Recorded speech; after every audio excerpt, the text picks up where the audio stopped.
SER Podcast. Jesús Callejo, crononauta, una semana más, bienvenido de nuevo a SER Historia. ¿Qué tal, Nacho? Bien hallado, una semana más y esta vez casi flotando en tu presencia. Flotando, sí, porque acaba de publicar con La Esfera He visto cosas que no creeríais. Lo que no creeríais, no, que no creerías. He visto cosas que no creerías, de Jesús Callejo, el legado de una España mágica. Muchos de los temas que tratas en este libro los hemos hablado aquí en estos cronovisores. Sí, y hemos estado allí, en estos lugares, porque el libro trata no solo de lugares de poder, no solo de tradiciones, no solo de rituales y de esas leyendas que de alguna forma forman parte de las raíces, ¿no?, de un pueblo, en este caso de España, sino que hay que vivirlas, hay que sentirlas, y no hay nada mejor que estar allí, que estar en el lugar, hablar muchas veces con los testigos, con los que han tenido este tipo de experiencias y darnos cuenta, y fíjate que no somos muy sensitivos tú y yo especialmente, sí, pero nos damos cuenta de que hay muchos lugares que desde luego si están considerados sagrados es por algo, no es porque lo haya dicho un papa o lo haya dicho el cura de turno, sino sencillamente porque ahí emana un tipo de vibración que es lo que ha hecho que estos lugares se conviertan en lugares de peregrinación, en lugares de veneración y en lugares donde se hacen rituales a veces que nos parecen extravagantes, absurdos, pero que tienen que ver un poco con la idiosincrasia de cada localidad. Yo creo que eso es un poco lo que he intentado recoger y un homenaje sobre todo a todos aquellos que han investigado y que han escrito algo sobre la España mágica. Fíjate que el título He visto cosas que no creerías. Nosotros lo hemos girado un poquito, y tú lo dices en segunda persona, en esa nueva sección que vamos a comenzar en el mes de julio, en una serie de programas especiales que se van a emitir a través, los podcasts a través de Podimo, esta plataforma con la que SER Historia empieza a colaborar ahora en el mes de julio, y esa sección será No lo creerás, ¿no?, que es un poco un guiño a este He visto cosas que no creerías, ¿no? Es el título del último libro de Jesús Callejo, publicado ahora en estos días con la editorial La Esfera, y que seguro retomaremos y volveremos a hablar de él y de muchos sitios en los cronovisores y también, por supuesto, en esa sección de No creerás, no lo creerás de Podimo. Y además en la contraportada hay una frase tuya, dando fe. Es verdad, dando fe, es verdad, sí. Y doy fe. Jesús Callejo nos ayuda a recuperar la memoria simbólica de nuestras tradiciones, una memoria que lamentablemente hemos perdido en los últimos años. Y es cierto. ¿Ves? Das fe. Doy fe, pura magia. Y fíjate, el personaje al que dedicamos el cronovisor en esta semana es para mí un personaje muy entrañable. El otro día no te comenté nada, pero tú te acuerdas del Padre Felices, ¿no? Sí, el Padre Felices, sacerdote dominico. Y ufólogo. Claro, También. Un experto y pionero en la investigación del fenómeno ovni, de todo lo insólito, lo extraño en nuestro país. Bueno, pues tengo en mis manos la cartera que siempre llevo conmigo, y entre esas cosas casi que de eso de no lo creerías o no lo creerás, pero siempre al final te acabas ahí apañando con ello, llevo una estampita de Fray Escoba que me regaló el Padre Felices hace como 25 años, con un trocito de tela pasado por los restos de Fray Escoba, ¿no?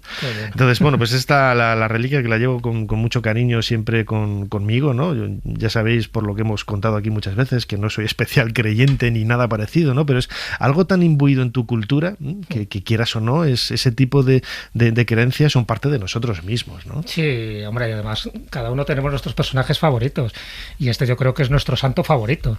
Es verdad que muchas veces ya sabes que la gente, a veces por ignorancia, todo lo que tenga que ver un poco con la religión o con la religión católica, pues un poco como lo que desdeña, ¿no? Mira, pero era un frailecillo y tal, sí, un fraile que era un superhéroe, que hizo prácticamente de todo, y sobre todo, y lo más importante, ¿no?, de una humildad increíble, que por eso le llamaban Fray Escoba, a pesar de que su padre no le gustaba para nada, ¿no? Porque su padre era uno de los grandes nobles del momento, llegó a ser hasta gobernador de Panamá en Guayaquil.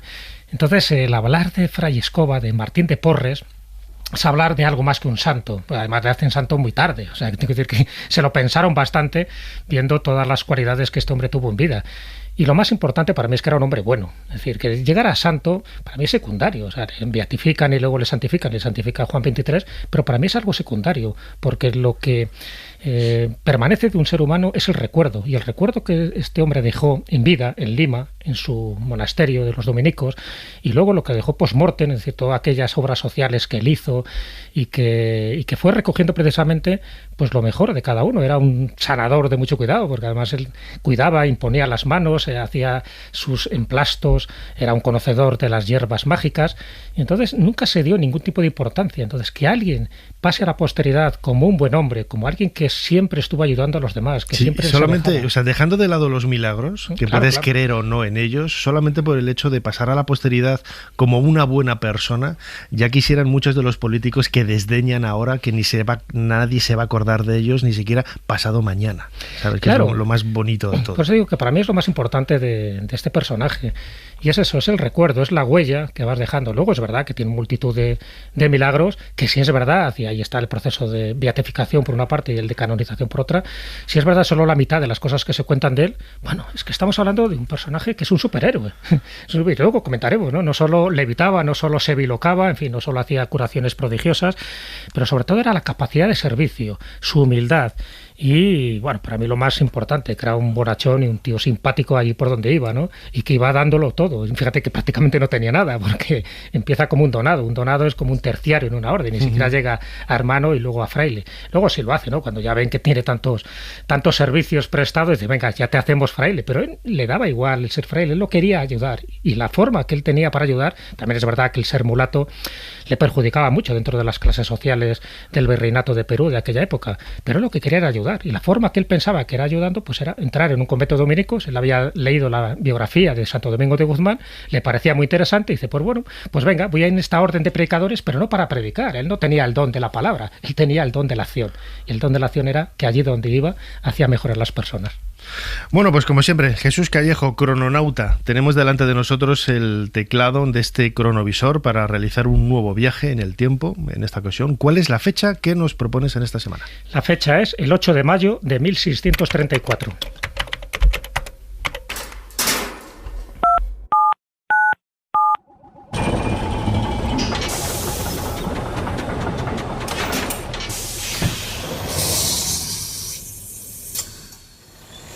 Adelante, pasen. Jesús Callejo les está esperando junto al cronovisor.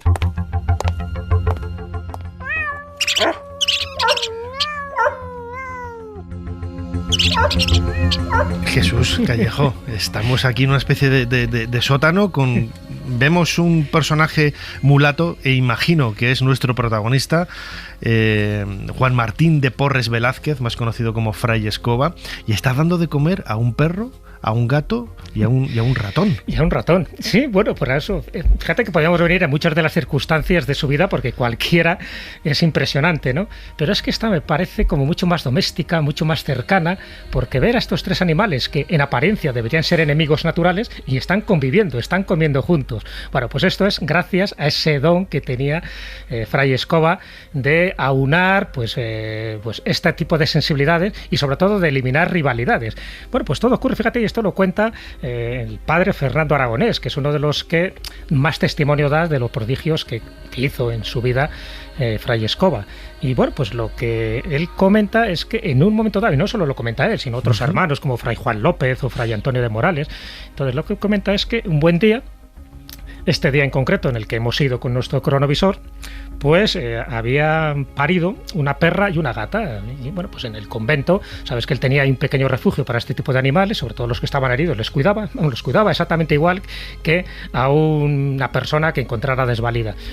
Bueno, pues les cuida, tienen esos perritos y esos gatitos. Y no solo se queda en eso, sino que les da un lugar para que puedan comer tanto el perro como la gata. Y luego hay un ratón que se acerca por allí en plan tímido, como diciendo, bueno, ¿qué hago? ¿Me acerco? ¿No me acerco? No sé yo si mi vida corre peligro. Bueno, pues fíjate que Fray Martín me recuerda un poco también a estos santos que tenían el don de los animales, de hablar con un poco el lenguaje de Asís, claro, ¿no? San Francisco de Asís, el lenguaje de la naturaleza. ¿Cuál es el lenguaje de la naturaleza? No lo sabemos, pero es aquel que un animal no solo te entiende, sino que además te obedece. Bueno, y en este caso, aparte de muchísimos milagros, entre comillas, ¿no?, cuando hablamos de los animales, pero de muchísimos prodigios que él hace, como amansar toros bravos y cosas similares, este me parecía muy significativo porque él se acerca y les habla. Y cuando estamos viendo en este momento, ¿no?, que Fray Martín, que en fin, con ese esmero les está dando de comer, les está preparando unas sopitas adecuadas, ¿no? Tanto para el perro, como para la gata, como para el ratoncito, y les dice, coman y callen y no riñan, les está diciendo, porque él siempre les comenta, les habla, y cuando se acerca el ratoncito, así en plan tímido, primero dice, hermano, no inquiete a los chiquillos, y si quiere comer, meta gorra y coma y váyase con Dios. Más o menos en el acento mulato que podía tener Fray Martín de Porres en aquella época. Pero bueno, lo significativo es que estamos en un momento en el que se ve claramente una de las cualidades dentro de las muchas habilidades y de los dones que tenía Fray Martín de Porres, es esta, ¿no? Cómo conciliar a animales que en principio deberían ser enemigos, cómo hay una especie de hermandad, cómo no solo este hermano, ¿no? El padre aragonés lo ve y lo cuenta, sino que muchísima gente da testimonio de lo mismo. Entonces, bueno, pues eso evidentemente no estaba al alcance de cualquiera, estaba al alcance de aquellas personas que tenían esa sensibilidad con la naturaleza, ese conocimiento de las plantas, porque eso le sirvió para curar a muchísimas personas, sabía perfectamente qué mejunjes, qué emplastos utilizar, utilizando las hierbas aromáticas o terapéuticas más adecuadas, y sobre todo ese contacto, esa comunicación, ese lenguaje que tenía con los animales. Así que es un momento, yo creo, que muy entrañable, muy humilde, muy propicio, pero que nos da idea de la dimensión humana que tenía Fray Escoba. Recordemos, como decía ahora, que Juan Martín de Porres Velázquez nació en Lima y murió en Lima. Nació en el año 1579 y falleció en 1639, también en esta ciudad, en la capital de Perú. Y lo llamativo de todo, lo comentabas también antes, Jesús Callejo, crononauta, es que él procedía de una familia, podríamos decir bien, ¿no? Una familia acomodada, y él, entre sus pretensiones, nunca estuvo la de ser fraile, ¿no? Fraile dominico en este caso, era terciario. Los terciarios que se siguen existiendo, yo creo, en la actualidad, no son esas personas, son esos seglares que están vinculados a una orden religiosa sin haber tomado el hábito, ¿no? Y bueno, tiene una serie de ideas, de comportamientos, etcétera y tal. Y uno de ellos era precisamente Fray Escoba. Sí, él empieza como donado, que es como se llamaba en esa época, que era pues eso, como una especie de fraile lego, en fin, no tiene las responsabilidades que debe tener un fraile de la orden dominica, de la orden de los predicadores, pero luego al final sí que le convierten en hermano y luego le convierten en fraile, pues utilizando y profesando los 3 votos, ¿no? El de pobreza, castidad y obediencia, y eso ocurre ya en 1606. Pero es que él desde los 15 años ya está allí. Ya antes de los 15 años ya había manifestado, en fin, esas dotes, esa entrega a los demás, cuando le daba, fíjate que era una familia muy pobre, porque es verdad que el padre pues era un caballero español, era burgalés de la Orden de Alcántara, ya digo que llegó a ser gobernador de Panamá, en Guayaquil, pero él no estaba allí, él estaba afuera, ¿no? Entonces sí que le mandaba dinero, y entonces lo que quería es que su hijo, pues bueno, que tuviera estudios y que se desarrollara de la mejor forma que pudiera, siendo mulato, porque su madre era una negra liberta panameña, que era Ana Velázquez, y bueno, pues efectivamente el mulato era lo que era. Sabes que había clases sociales en aquel momento en el virreinato de Perú, igual que pasaba también en el virreinato de Nueva España. Bueno, él a los 15 años entra allí, le admiten un poco casi de caridad, y bueno, pues es un pobre hombre, pues bueno, pues que barra, que limpie, que haga todo tipo de funciones que normalmente no querían los demás. Por ejemplo, funciones de lavar los servicios, de lavar las cuadras, de barbero.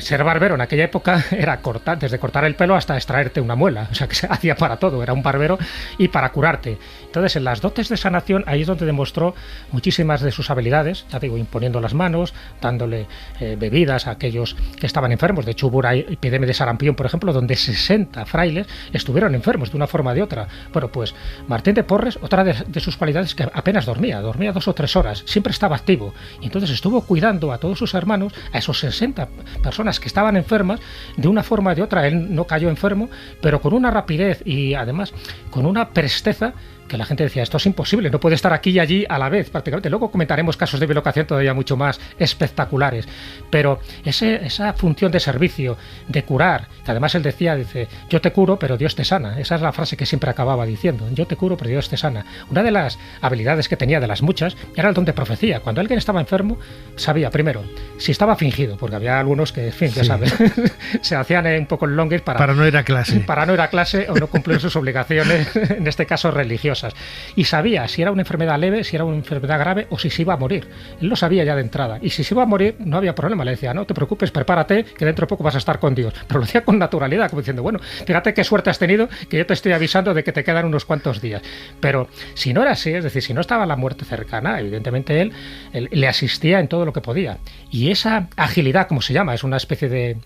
Dentro de las habilidades o dones que tienen los santos, una la llama la agilidad, que es estar en muchos sitios a la vez, pero con mucha rapidez. Es decir, que podías estar en el claustro y luego estabas en capítulo y luego estabas en tu celda y dices, ¿cómo puede ser que este hombre sea tan rápido haciendo las cosas? Y sobre todo durmiendo tan poco y teniendo tanta energía. Bueno, pues fíjate que una energía que casi le duró hasta los 60 años, murió muy cerquita de los 60 años. Bueno, pues eso son cosas que sus hermanos le llegaron a reconocer y efectivamente, aunque empezó como donado, pero y empezó haciendo todos los oficios más humildes. Y cuando quiso el prior elevarle de categoría, diciendo, bueno, ya has barrido muchísimo, tienes callos en las manos, y él decía, no, yo es que quiero seguir con la escoba, porque es mi forma de servir a la gente, no quiero otro cargo superior o que me dé más prestigio. Esa humildad yo creo que es lo que hay que resaltar. Vamos a incorporar a este cronovisor, a esta máquina del tiempo aquí en Ser Historia, que estamos realizando junto con Jesús Callejo para hablar de la figura de Juan Martín de Porres Velázquez, más conocido como Fray Escoba, a María del Carmen Valadés. Ella es antropóloga y americanista. María del Carmen, bienvenida a Ser Historia. Hola, muy buenas, ¿cómo estáis? Estoy escuchando apasionada la historia de Fray Escoba. Desde luego, porque lo que iba a comentar, tú conoces muy bien América, conoces muy bien Perú. En España, Fray Escoba, ya solo por el mote, por el nombre, que podríamos decir, la gente que no está familiarizada con la cultura cristiana, puede ser un mote, un apelativo despectivo, pero tiene muchísimo cariño y muchísimo predicamento en España. Imagino que en Perú y en América el afecto que se le tiene a este religioso de los siglos XVI y XVII será el mismo o incluso mayor por ser de allí, ¿no? Muchísimo mayor. Es que en Lima celebran, conmemoran la fecha de su muerte con procesiones como si fuera pues una imagen de Cristo, de la Virgen. Increíble, toda Lima y toda la zona de los antiguos esclavos y también Cañete, todos los pueblos de la costa que fueron poblados por esclavos, hacen una conmemoración. Es que le adoran, pero ya en vida, como muy bien contaba Jesús, es que ya le adoraban. En vida iban casi en procesión a verle para que les curara, pero también para tocarle, porque es que solo con tocarle, a veces con un paño con vino, ya se curaban. Entonces, incluso cuando él murió, hubo tal estruendo, la gente acudiendo, que no podían ni contener las masas. Fueron a verle al pobrecillo, además que él quiso ser muerto y enterrado con su hábito que usó toda la vida, no se lo quitó nunca jamás. Él dijo, con este hábito han de enterrarme, y no se lo cambió nunca. Mari Carmen, tú que conoces bien Perú, por supuesto, y conoces Lima, ¿no? Porque además has hecho de guía turística, has estado tanto en el convento de dominicos, donde él estuvo prácticamente toda su vida, como en su casa natal, que se ha convertido en museo. ¿Qué nos puedes contar? Se nota, como tú bien decías, ese fervor. Hay, me imagino que estatuas, hay cuadros, hay reliquias suyas, tanto en la casa natal como en el monasterio. Sí, porque la casa, la verdad es que es una casa noble. Claro, su padre era de la Orden de Alcántara, era un caballero. Y la madre tampoco ya era esclava, había sido liberta, ¿no? Bueno, pues tiene el encanto yo es que cuando entro en esos sitios siento esa energía, ese encanto te traslada no al pasado y se conserva bastante bien, tal cual, con las pinturas, con los muebles, y tú lo puedes ver que dentro de que sí que era noble hay una austeridad castellana, extremeña mejor dicho, y está muy cerca todo, y donde la barbería, donde lamentablemente todo se destruyó bastante en los sucesivos terremotos, eso sí, y incluso el convento de Santo Domingo ha sido restaurado varias veces, pero estaba muy cerca, entonces tanto la casa como en el convento se le venera. Ahí están las reliquias. Lamentablemente, a mí me da mucha pena, pero los santos ya sabes que se les desmembraba prácticamente, porque se iban llevando reliquias a todas partes, pero en el convento sí se conserva el cráneo, que impone un poco, ¿sabes? Porque lo tienen expuesto, tú llegas y ves un cráneo ahí, y sabes que es de él. Sí, además creo que han reconstruido su rostro, ¿no? Sí. Hace unos años pudieron reconstruirlo con programas informáticos, el rostro, y se ve que era mulato, claro, perfectamente. Sí. Es curioso, María del Carmen, el hecho lo comentabas ahora, ¿no? De ese fervor que había antes y ahora. ¿Él estuvo siempre realizando todas sus tareas en Lima o recorrió otros lugares en donde predicó? Yo creo que, bueno, también por esa sensación de trabajo, el eco geográfico, ¿no? La expansión donde él pudo haber trabajado, por esa ambición también, entre comillas, ¿no? De querer ayudar a todos los que tenía a su alrededor, no debió de moverse mucho por allí, ¿no? Él no quiso, él no quería, porque él no quería abandonar eso, y como dice Jesús, pues no quiso ni siquiera cambiar su estatus. Entonces sí que por todo Lima, de noche que no dormía, se iba a curar enfermos, siempre que le llamaban o no le llamaban, y él sabía que había alguien enfermo, aparecía. Y eso hay muchos testimonios, pero sí que hay muchas personas que le ubican. Yo de pequeña había escuchado además, pues estuvo en Filipinas. No, pero hay muchos testimonios que dicen que le vieron en Filipinas, en China, en Japón. Él dijo una vez que sí que conocía Japón, pero no se sabe si es porque en una de esas multiubicidades o que puede ser verdad, pero claro, la crónica no lo cuenta. Yo creo, se cree que no salió de allí, pero sí que se dedicó a toda la zona de los esclavos y de los alrededores de Lima y los pueblos donde vivían esclavos. Yo quería, no sé si me salgo del tema, pero ¿habéis hablado del el milagro que le hizo Santo? No, cuéntanos. No, cuenta. Es que lo tenemos muy cerca. Gracias hubo 2 milagros por el que le beatificaron, pero 2 milagros por el que le hicieron santo. Juan XXIII, el Papa, le hizo en 1962. Bueno, pues el milagro definitivo fue la curación de un médico de Tenerife, que si no me equivoco, claro que vive todavía, Antonio Cabrera, que es odontólogo y es médico. Y su padre también era médico. Y bueno, a los 5 años se le cayó un bloque de cemento encima que le destrozó la pierna. A los 5 días ya tenía la pierna totalmente, los tendones fuera, los huesos fuera, gangrenada. Hay informes médicos completos de cómo iba involucionando, hasta que llegó un día en que decidieron todo el equipo médico que tenían que amputar la pierna. Estaba ya negra, necrosada, y relatan que el hedor era horroroso. Sí, estaba, y le iban quitando capas de piel y de carne muerta. Una noche llegó, un amigo de la familia de Madrid y le llevó una estampa de Fray Escoba. La madre, rezando toda la noche, se la puso encima, la estampa de la pierna. A la mañana siguiente llegaron todo el equipo médico y vieron que estaba caliente, que estaba circulando la sangre y que día a día la piel iba cobrando el color otra vez natural. De manera que en unos cuantos días curó completamente. Y el informe médico dice que es algo absurdo, que era absurdo, que no se podían explicar. El médico era ateo y desde entonces, él se convirtió en creyente. Dijo, pues yo creo que hay algo más, no me lo puedo explicar cómo. Lo llevaron y vamos que en 10 días ya la Santa Sede dio la autorización. Dijeron, esto es un milagro. Bueno, pues este hombre además, luego cuando lo ha contado varias veces, él dice, es que mi vida ha sido muy curiosa, porque aparte de eso luego he sufrido y he sobrevivido a 2 cánceres y a 2 infartos y estoy aquí tan tranquilo. Entonces yo no es que sea muy practicante, pero desde luego sé que hay algo por lo que yo estoy tocado.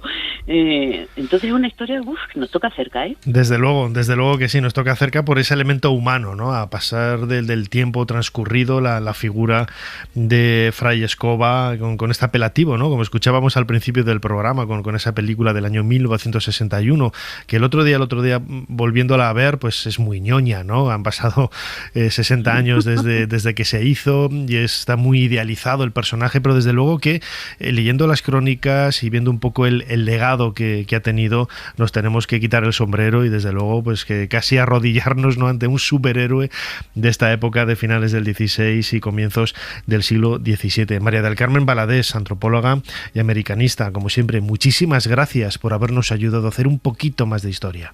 Muchísimas gracias a vosotros por contar estas cosas tan interesantes. Gracias. Adiós.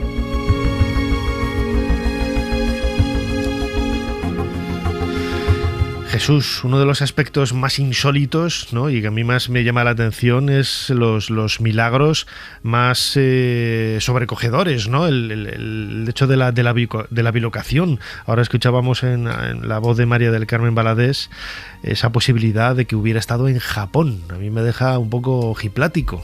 ¿Cómo que conocía Japón si nunca salió de Lima? Bueno, ahí está, pues es el don de la bilocación.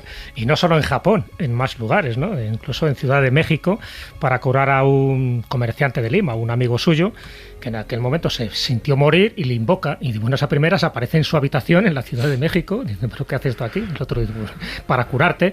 Y además le dice, pero qué flojo te encuentro. Y le dice que de esa no va a morir, que va a sobrevivir, y efectivamente sobrevive. Y claro, y él lo cuenta cuando él estaba en la Ciudad de México, y era imposible que Fray Martín de Porres estuviera ahí, en ese lugar, caso de bilocación, pero es que no es el único. Otra vez le encuentran en Portobelo, en Panamá.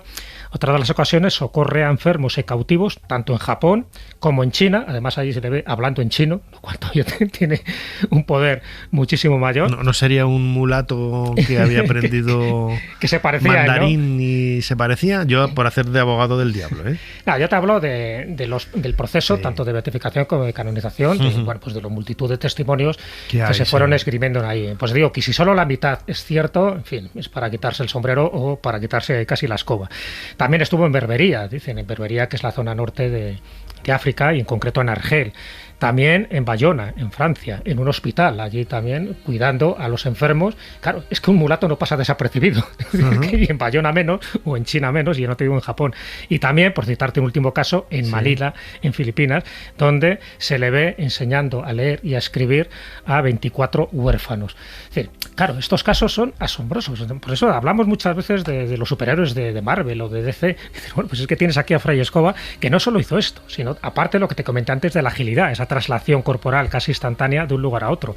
Aparte, las luces y resplandores sobrenaturales o luminiscencias que él tenía. Es decir, cuando él, por ejemplo, estaba en éxtasis, estaba meditando o estaba levitando, porque también la levitación es una de sus habilidades, también emitía un tipo de luz que iluminaba o bien el claustro, o bien la celda, o bien el lugar donde él estuviera. Bueno, de hecho, comenta el padre Aragonés que tenía totalmente asombrados, y yo, más que asombrados, les tenía un poco como acongojados a los propios frailes, porque cada vez que él iba por esos sitios, y sobre todo estaba en ese trance místico, es que se iluminaba todo. Y dice que se iluminaba con una luz mayor que la del sol. A ver si iba encendiendo y apagando el interruptor a medida que avanzaba por el pasillo. Claro, teniendo en cuenta que no existía la luz eléctrica en aquella época, sino que era con velas, era todavía mucho más complicado, ¿no?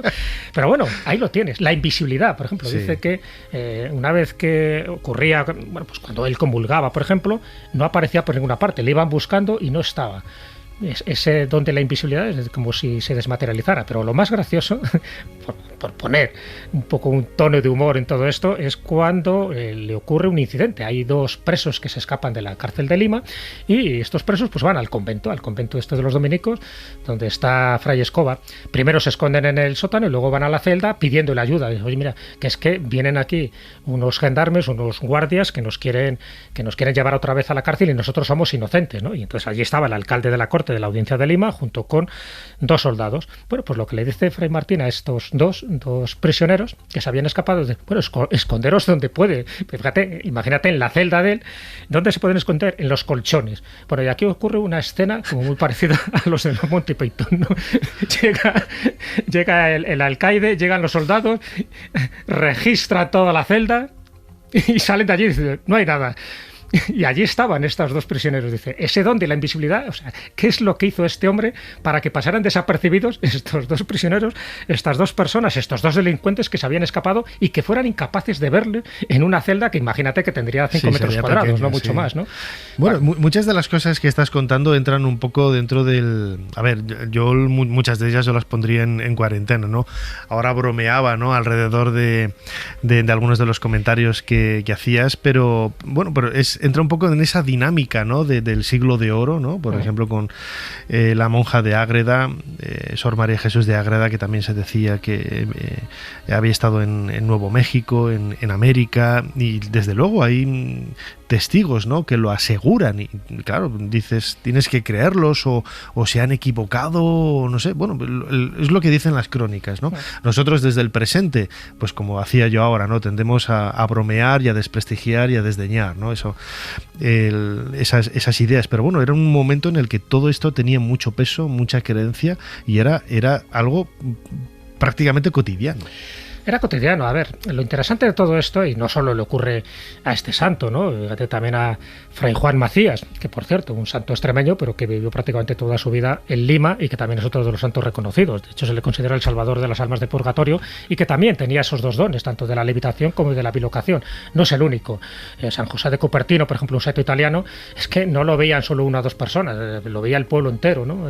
Cómo levitaba, cómo subía a un árbol o cómo se abrazaba a un crucifijo, por ejemplo, que estaba pues a 3 metros de altura. Es decir, claro, ponerse de acuerdo toda la gente para mentir de esta forma me parece un poco riguroso. Aparte también, a ver, que hablar de que estos procesos de beatificación, sabes que también había un abogado del diablo. El abogado del diablo, sí. Es decir, que no se daba ese certificado de santidad a cualquiera, sino que tenía que acreditar no uno, sino muchísimos milagros, aparte de los milagros post-mortem, como este que nos contaba Mari Carmen Valadés. Es decir, entonces, durante todo el periodo que él vivió, y fueron bastantes años para la época, bueno, es que se le atribuyen muchísimos milagros, pero muchísimos milagros con muchísimos testigos, lo importante, porque si lo ve uno solo, bueno, tú lo puedes creer o no creer, ¿no? O puede ser un testimonio interesado, pero cuando hay tantas personas, el último milagro, por ejemplo, que se le reconoce es otro también que es muy habitual dentro del mundo del santoral, que es el perfume divino. Cuando él fallece, bueno, incluso en vida, tú imagínate los oficios que él hacía de todo, ¿no? Y una de las cosas era, pues eso, limpiar las cloacas, sudar muchísimo porque estaba todo el día barriendo. Bueno, nunca se desprendía un mal olor. Todo el olor que él desprendía era un olor a rosas, a perfume, un poco a jazmín. Y luego, cuando él muere, ocurre lo mismo. Sabes que el olor de santidad, ¿no? Su olor de santidad, la multitud de gente que fue allí, que fueron cientos de personas a rendirle pues, su último tributo, a tocarle incluso, ¿no? Pensando que el mero hecho del contacto daba ya un poco de santidad y sacralidad. Bueno, pues el perfume que emitía, y no solo en ese momento, sino incluso cuando le desentierra, ¿no? Para trasladarle a otro lugar, que estaba, en fin, amojamado, casi como un cadáver incorrupto, aún así seguía emitiendo un tipo de perfume que era sobrenatural, que no era normal dentro de lo que es una tumba, y más en Perú, en fin, con la humedad que tiene. Bueno, pues esas condiciones, esas características yo creo que también hay que resaltarlas, y lo que te comentaba, si solo una cuarta parte o la mitad de las cosas que nos dicen de él, bueno, venga, me quedo con este superhombre y dejo a Superman y a Batman un poco de lado, porque yo creo que le supera prácticamente todas las cualidades humanas y también las sobrehumanas, en las naturales y en las sobrenaturales.